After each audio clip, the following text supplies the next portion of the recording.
नमस्कार। मेरी आत्मा आप सबकी आत्मा को नमस्कार कहती है और आप सबका मेरे संग जुड़ने का बहुत बहुत धन्यवाद। आज हम अध्याय 8 गीता का स्टार्ट करेंगे, जिसका नाम है अक्षर ब्रह्म योग। मतलब हम समझेंगे कि ब्रह्म क्या है और उसके साथ अब हम जुड़ रहे हैं। योग का मतलब योग ही है ना।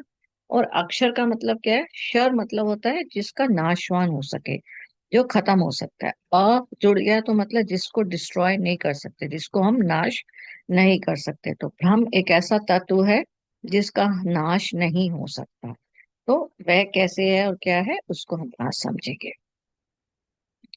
नौ अब हमारा क्या है कि 7वें अध्याय में हमने लास्ट में खत्म किया था, जिसमें अर्जुन जी कृष्ण जी से पूछ रहे थे अधिदेव अधिभूत अधियज्ञ क्या होता है।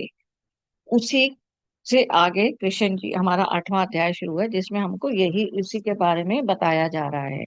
तो उसमें हमसे कृष्ण अर्जुन ने कृष्ण जी से क्या किया, 7 प्रश्न एक साथ ही पूछ लिए हैं। ब्रह्म क्या है, अध्यात्म क्या है, कर्म क्या है, अधिभूत क्या है, अधिदैव क्या है, अधियज्ञ क्या है। मतलब वो पूछना चाह रहे हैं कि ये शरीर चलता कैसे है, मृत्यु के समय ऐसा मैं क्या करूं, मैं कैसे करूं कि मैं इस शरीर से मुक्त हो जाऊं। मृत्यु के समय मैं क्या चीजों का ध्यान रखूं, और जीवन को जीते हुए मैं कैसे ध्यान रखूं कि मैं अच्छे से जी रहा हूं, मैं भ्रमित नहीं हो रहा हूं, मैं मन से कार्य नहीं कर रहा हूं। इस टाइप के प्रश्न वो पूछ रहे हैं, जिसको हम बोल रहे हैं ब्रह्म क्या है, अध्यात्म क्या है। क्योंकि अभी हमें यही नहीं पता चल रहा होता कि हम लोग मन के अधीन होके कार्य कर रहे हैं या हम उससे ऊपर चले गए हैं, मन को हमने इंद्रियों पे काबू कर लिया या नहीं, हमें यही कई बार नहीं पता चलता। तो अर्जुन के उस टाइप के प्रश्न हैं कि मुझे ये सब अच्छे से समझाइए। तो पहले ही श्लोक में अर्जुन जी क्या पूछ रहे हैं, पुरुषोत्तम। अब ये पुरुषोत्तम किसको बोल रहे हैं? कृष्ण जी को। मतलब पुरुषों में उत्तम, राइट।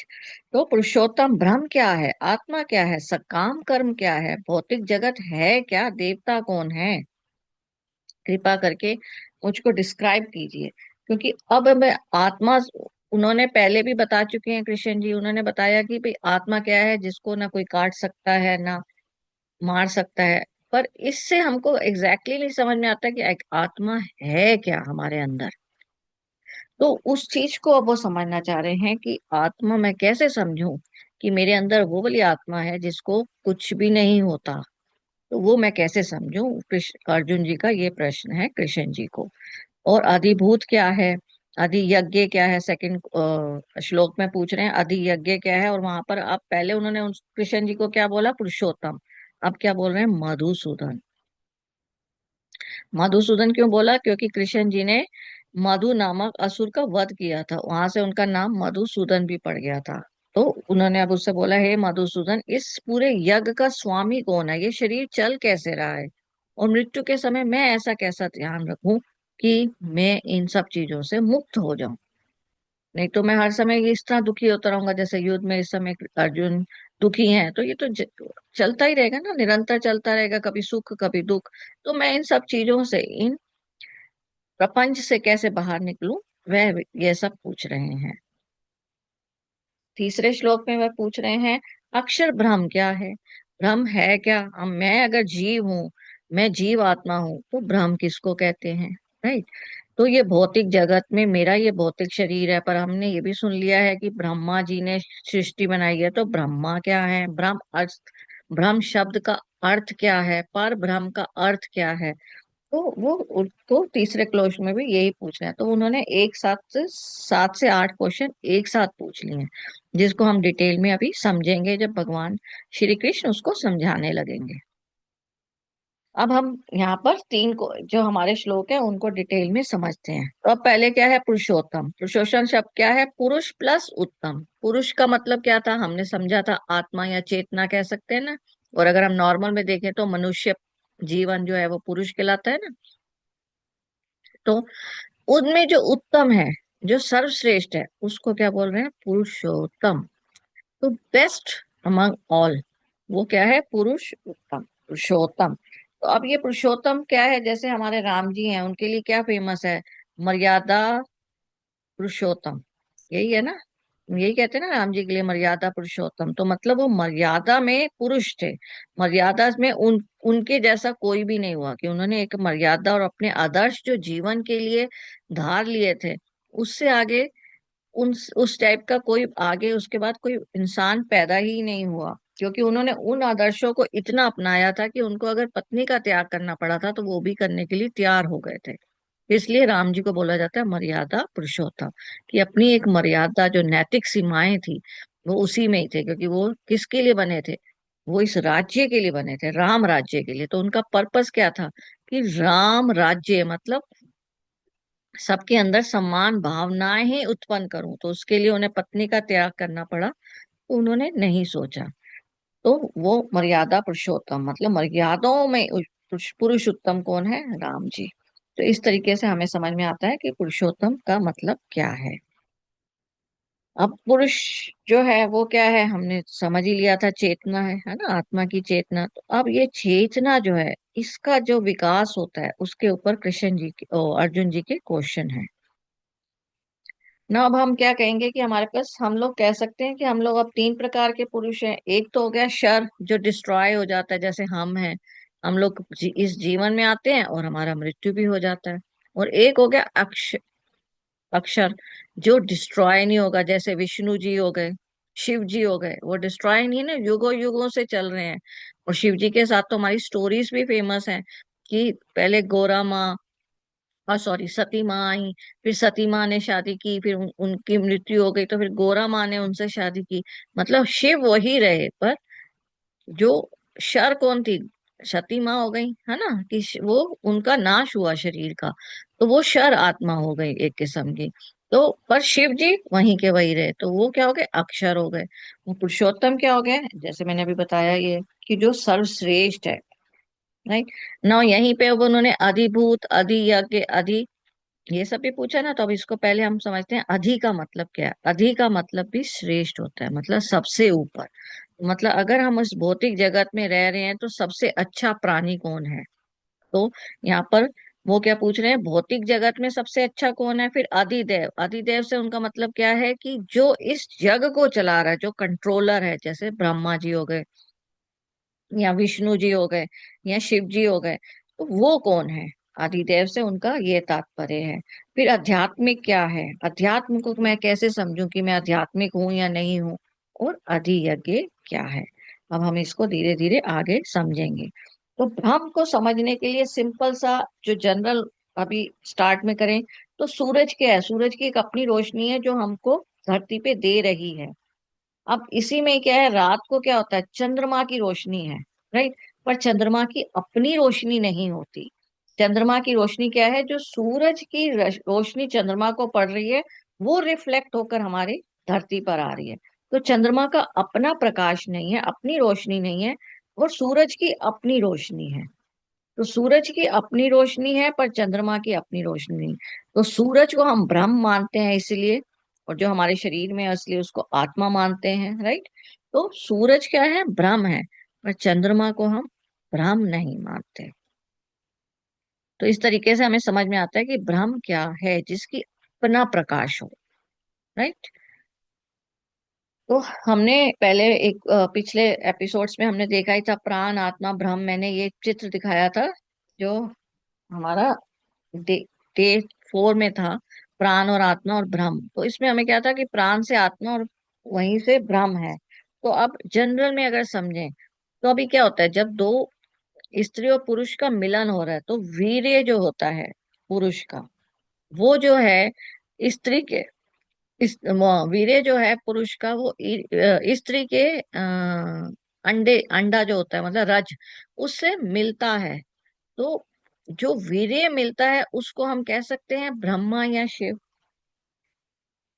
और रज को हमने बोला है महामाया या योग माया या शक्ति जगदम्बा। अब ये किस तरह? क्योंकि यही आत्मा जो है, आत्मा ने यहाँ के लिए आने के लिए, इस भौतिक जगत में आने के लिए, वहां से एक मन, जो शरीर ने, मन ने आने के लिए एक इच्छा जागृत की, और वो आत्मा रूपी शरीर में आ गई। अब माँ के गर्भ में क्या होता है? अब उसको पुराना सारा जिंदगी के पास्ट जितने जन्म लिए हैं वो सब याद आ रहे होते हैं। अब वो जब सब याद आ रहे होते हैं तो वो एक फिल्म की तरह उसके ऊपर घूम रहे होते हैं, और वो सोचता है कि अब तो मैं जिंदगी में कभी वापस नहीं आऊंगा, इमीडिएटली ही मैं ये सारे जो मेरे कर्मा बैलेंस है उनको भुगता कर वापस चला जाऊंगा। परंतु जैसे ही वो बाहर आता है, जन्म लेता है, वो ये सब भूल के इंद्रियों के काबू में आ जाता है। राइट। तो आत्मा ने जब चेतना के थ्रू जब हमारा शरीर का निर्माण किया, तो आत्मा ने जब शरीर का निर्माण किया और बाहर आते ही प्राण आए उसमें, तो जब उसमें प्राण आए तो वह प्राण हमारे क्या हो गए? जब उसने प्राण आए तो वही हमारी जो सृष्टि, हम लोग उससे जीवन व्यतीत करने लग गए। तो हम एक प्रकार से कह सकते हैं कि अभी हम मन है, हम मन के अंदर काम कर रहे हैं, पर द मोमेंट मेरे को किसी के कहने से या किसी के करने से असर नहीं हो रहा, मैं मन के अधीन काम नहीं कर रही, तो मैं किस में आ गई? आत्मा में। और आत्मा ही जब धीरे धीरे साक्षात्कार करने लग जाती है तो वही क्या हो जाती है? ब्रह्म। इसलिए कहा जाता है अहम ब्रह्मास्मि। तो अगर हम इस तरीके से समझें कि हम जब परेशान होते हैं, हम बोलते हैं ना कि यार परेशान हो गए। परेशान क्यों होते हैं? क्योंकि हमें कोई कर्मा गलत कर लिया, तभी परेशान होंगे ना, कि कुछ हमने गलत कार्य किया। हम गलत कार्य किया तो हम उससे परेशान हुए, और उसके बाद हम क्या करते हैं? उस कार्य को सुधारने लग जाते हैं। उस कार्य को सुधारने लग जाते हैं। एग्जाम्पल में ले सकते हैं कि बच्चा जो है एक्स्ट्रा पढ़ाई करने लग जाता है कि मार्क्स कम आए। हाँ। व्यक्ति ज्यादा मेहनत करने लग जाता है कि कर्म ज्यादा करूंगा तो नौकरी अच्छी मिल गई। तो हम लोग क्या करते हैं? कार्य को, कर्म को करते जाते हैं, करते जाते हैं। पर ये ही जो कार्य है, इसको कोई तो करा रहा है ना अंदर से। क्योंकि ये कार्य तो मैंने शरीर से किया, पर इसको कराया किसने? उसकी जब मैं पहचान करने लग जाऊं कि ये कौन है जो मुझको बार बार रिपीटेडली मेरे साथ यही करा रहा है। क्योंकि गलती होती है, कई बार क्रोध ही ले लें, तो क्रोध आता है, दोबारा क्रोध आ जाता है। तो ये क्रोध बार बार क्यों आ रहा है? इसका ना कोई मेरे अंदर बैठा हुआ है, कोई एक ऐसी प्रकाश कह सकते हैं या चेतना बैठी हुई है जो मेरे से ये सब करा रही है। तो मैं उसकी तरफ रुख करके उसको समझने लग जाऊंगी, तो मतलब क्या हुआ? मैं मन की बजाय आत्मा की, ज्ञान की रुख कर रही हूँ। तो उसी को हम बोलते हैं आध्यात्मिक। तो यहीं पे कृष्ण अर्जुन जी जो है फोर्थ में पूछ रहे हैं कि वही अधिभूत कौन है। मतलब भौतिक अभिव्यक्ति जो है, जो भौतिक प्रकृति में आया है, जैसे सूरज और चंद्रमा मैंने कहा है, इनको हम अधिदेव कहते हैं। तो ये सब क्या है, वो फिर से कृष्ण जी और अर्जुन जी यही पूछ रहे हैं। तो इसमें मैंने आपको सूरज का तो बता ही दिया कि सूरज क्या है, उसका अपना प्रकाश है। चंद्रमा है जो उसका अपना प्रकाश नहीं है। तो देव कौन हो गए? सूरज। राइट। पर भी, तो देव कौन हो गए? सूरज हो गए। राइट।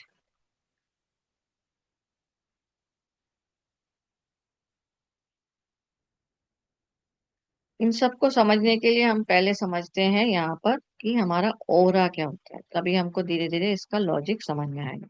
ना आभा मंडल और जो ओरा होता है, उसको हम समझने के लिए क्या कह सकते हैं कि ओरा एक्चुअल में क्या होता है? एक लैटिन शब्द है जिसका मतलब होता है सदैव बहने वाला। ओरा AURA बोलते हैं ना। तो AU का मतलब होता है गोल्ड, रॉ का मतलब होता है सन ऑफ गॉड या गॉड। राइट। तो सन ऑफ गॉड क्या है, औरा क्या है, उसको समझने के लिए हम क्या है कि हमारा एक ये स्थूल शरीर है, और मेरे अंदर एक सूक्ष्म शरीर है, मैं ये भी मानती हूँ, जो हमें दिखाई नहीं देता। तो स्थूल शरीर क्या है? जो मेरी बॉडी जो दिख रही है। और जब मुझे, मैं पीड़ित होती हूँ, जब मैं दुखी होती हूँ, तो मेरे को कौन दुख, किसको दुख होता है? एक्चुअल में इस शरीर को दुख हो रहा है ना, इस शरीर को दुख हो रहा होता है। तो मेरे ये भौतिक शरीर को दुख हो रहा होता है।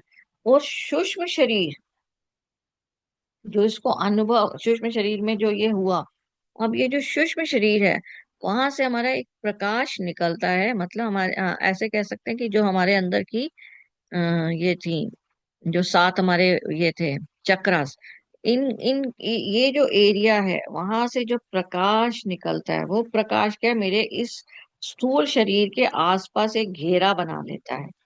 क्योंकि ये क्या है? चक्रास एक ही लाइन में है और भ्रमरंध्र से कनेक्टेड है।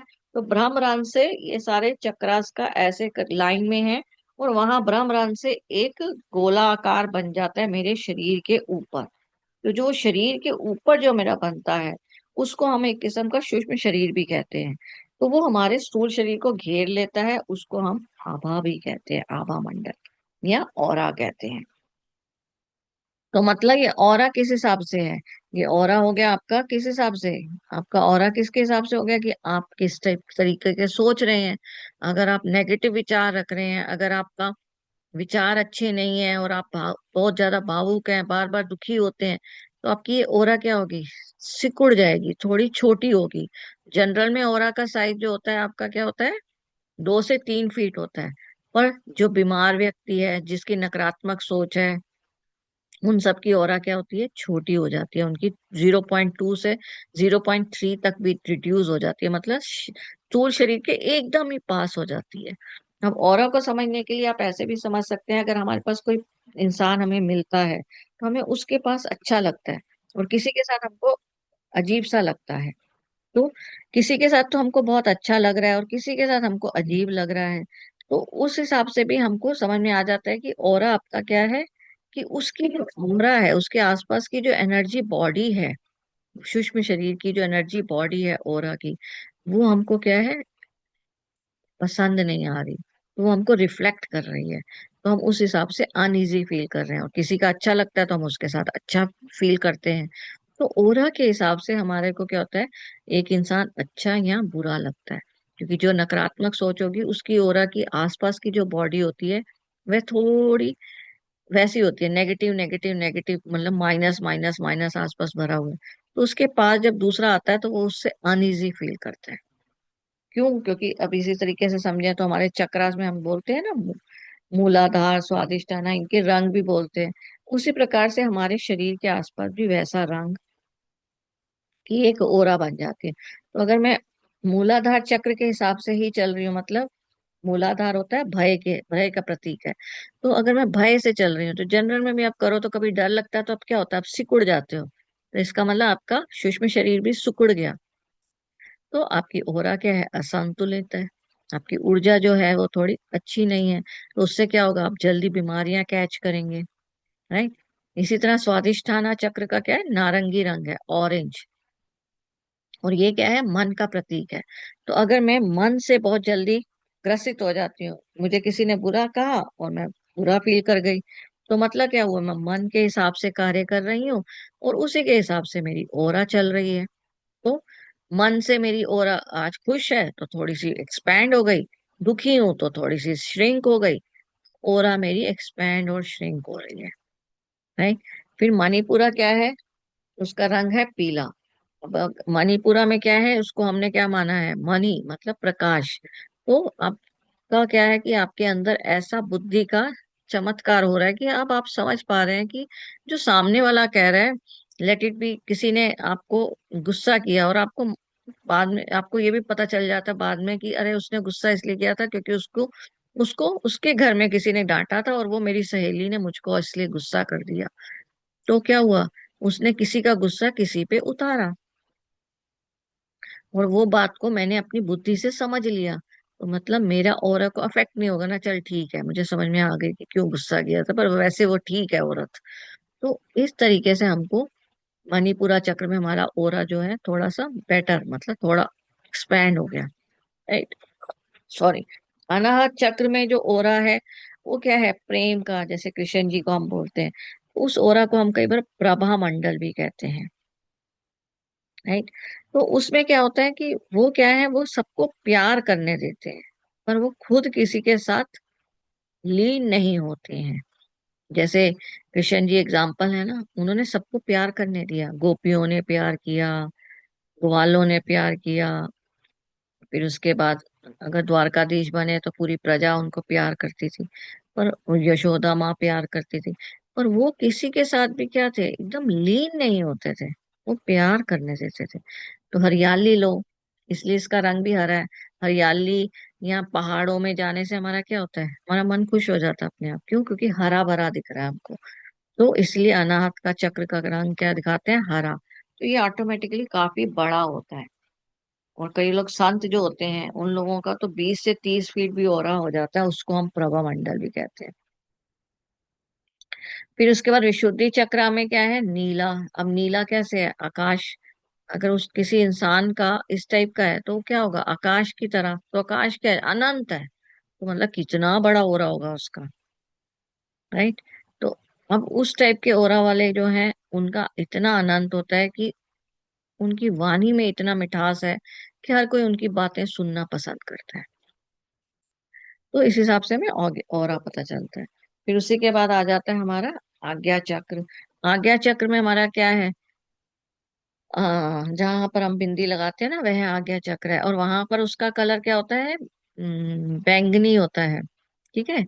अब इसमें आपका बेसिकली क्या है, ये जो होते हैं, जो आज्ञा चक्र में जिनका ऑरा होता है, उनका बेसिकली क्या है कि वो सामने वालों से तो अफेक्ट नहीं होंगे, पर वो सामने वालों की भी दशा को समझ जाते हैं कि सामने वाले ने मुझे ऐसा कहा तो क्यों कहा।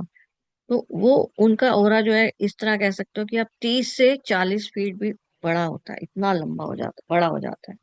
सेम सहस्रा चक्र भी वॉयलेट कलर कहलाता है। तो उनका मतलब ओरा का साइज बढ़ता जा रहा है, साइज बढ़ता जा रहा है उस हिसाब से। तो अगर हम देखें तो भगवान लोगों के पीछे क्या दिखाया जाता है कि येलो कलर की लाइट दिखाई जाती है ना, तो एक्चुअल में वही दर्शाया जा रहा है कि उनका ऑरा अच्छा है। और इसीलिए येलो कलर की दिखाई जाती है, क्योंकि जैसे लैटिन वर्ड में मैंने बोला ना, वो गोल्ड रंग का है। तो इसीलिए कई बार कहा जाता है ना कि अपने विचारों को, जो नेगेटिव विचार हैं, जैसे पीछे मैंने अभ्यास कराया था, कि आप उस विचारों को देखो और उनको ऊर्जा प्रदान करो, उनको कन्वर्ट करो, और उसको गोल्डन लाइट में कन्वर्ट करके छोड़ दो। तो इस तरीके से हमने आभा मंडल समझा। और आभा मंडल के लिए आजकल क्या है, के एक आजकल ट्रिलियन फोटोग्राफी है जिसमें हमारी बॉडी का आभा मंडल कैप्चर करने की ताकत है। और वैसे तो लोगों में ही क्लियर की वो होती है, एबिलिटी होती है, तो वो लोग लोगों के ऑरा को अपनी आंखों से ही देख सकते हैं। तो इस तरीके से लोग आभा मंडल को भी देख सकते हैं। और जनरल में जो है 2 से 3 फीट है ऑरा। अगर कोई मृत व्यक्ति है तो उसका 0.5 से 0.6 होता है। राइट। और फिर वो धीरे धीरे वो भी खत्म हो जाता है, क्योंकि उसकी बॉडी, स्थूल शरीर जो होता है वो क्या होता है, खराब होना शुरू हो जाएगा ना अगर पड़ा रहेगा तो इसीलिए जल्दी जलाया जाता है कि अब इसको खत्म कर दो और इसको विलीन कर दो। तो और ये अभी जैसे हमने प्रभा मंडल, मैंने आपको बता ही दिया कि प्रभावशाली ऑरा है, उसको हम क्या कह सकते हैं, प्रभा मंडल। तो वो कौन होंगे, जैसे भगवान परमात्मा, तो वो क्या होता है, प्रभावशाली ऑरा। तो आज हमने ऑरा को समझा कि ऑरा क्या है, कि जैसी आपकी स्थिति है, जिस मना स्थिति में आप हैं, मतलब आत्मा की जिस स्थिति में आप हैं, वही हमारा ऑरा होता है। और ऑरा उसी हिसाब से बड़ा छोटा होता है। और बड़ा छोटा ओरा होगा जिस हिसाब से आप जिस चक्रा के हिसाब से काम कर रहे हैं। और हमको एक बात जो समझ में आई कि वीर्य जो हो रहा है, जो वीर्य है, वो हमारा क्या हुआ, एग के साथ मिला है ना, रज के साथ। तो वीर्य जो होता है उसकी क्या होता है, जैसे ही वो पैदा होता है तो उसकी आयु फिक्स है, कि हमें पता है कि इस 100 साल से तक ज्यादा मैक्सिमम आयु जाएगी, या 75 साल लिखवा के लाया, जो भी आयु लिखवा के लाए। तो इसलिए उनको हम क्या बोलते हैं, वीर्य ही हमारी जिंदगी में क्या है, ब्रह्मा या शिव है। ब्रह्मा मतलब वीर्य अभी उत्पन्न हो रहा है, शिव मतलब डिस्ट्रॉय हो रहा है, क्योंकि आयु अपनी लिखवा कर लाते हैं हम। तो वीर्य ही ब्रह्मा और शिव है। रज, जो अंडा, जो माँ के गर्भ में अंडे के साथ जो मिला, वो क्या है, एक शक्ति रूप है। और वो ही माया है, क्योंकि उसमें गए तो हम इस जगत में इस जगत में आ गए। और इस जगत में आके हम लोग क्या है, इस प्रपंच में फिर से अपने आप को समझ रहे हैं। और यही आत्मा का जब चेतना से जो शरीर का निर्माण किया आत्मा ने, तो उसने इंद्रियों का भी निर्माण किया, और प्राण का फिर संचार हुआ। तो ब्रह्मा, हम इसीलिए कहते हैं कि ब्रह्मा ने सृष्टि बनाई। तो ब्रह्मा कौन हो गए, आत्मा ही हो गए। और जब हमको इसकी पहचान होने लग जाती है, तो मतलब जब हमारा मन के अधीन होके हम कार्य करना बंद कर देते हैं और धीरे धीरे आत्मा की तरफ रुख हो जाता है, तो हमें पहचान होने लग जाती है कि आत्मा ही ब्रह्म है। तो हम कह सकते हैं आत्मा बीच में है। एक तरफ क्या है, नेगेटिव ईड़ा पीड़ा नाड़ी कहते हैं ना, तो ईड़ा नाड़ी की तरफ है तो मतलब मन हो गया, पिंगला नाड़ी की तरफ है तो भ्रम हो गए। तो कभी हम अच्छा सोच रहे हैं, कभी हम बुरा सोच रहे हैं। तो यही आत्मा क्या है, अभी मन और भ्रम के बीच में है, साक्षी भाव में हमको देख रही है। तो यही, जब आत्मा सब कुछ समझ जाएगी, जब मतलब मन शून्य हो जाएगा, तो यही सिर्फ मन शून्य हो गया तो सिर्फ आत्मा रहेगी, और यही आत्मा जो है उसने सारा अनुभव कर लिया, साक्षी भाव ने सब कुछ समझ लिया, तो वही क्या हो जाती है, ब्रह्म। और फिर वही ब्रह्म क्या हो जाता है, अहम ब्रह्मास्मि। तो आज हमने समझा कि यही आत्मा ब्रह्म कैसे बनती है। तो मन और ब्रह्म के बीच में जो है वो इसलिए हमें बोला जाता है कि आत्मा। तो इसलिए हम अब आज हम समझ चुके हैं कि मन ही आत्मा है, आत्मा ही ब्रह्म है, और हमारा जीवन जो है मन से ब्रह्म बनने की यात्रा है। तो आज हम इतना ही करते हैं। बहुत बहुत शुक्रिया।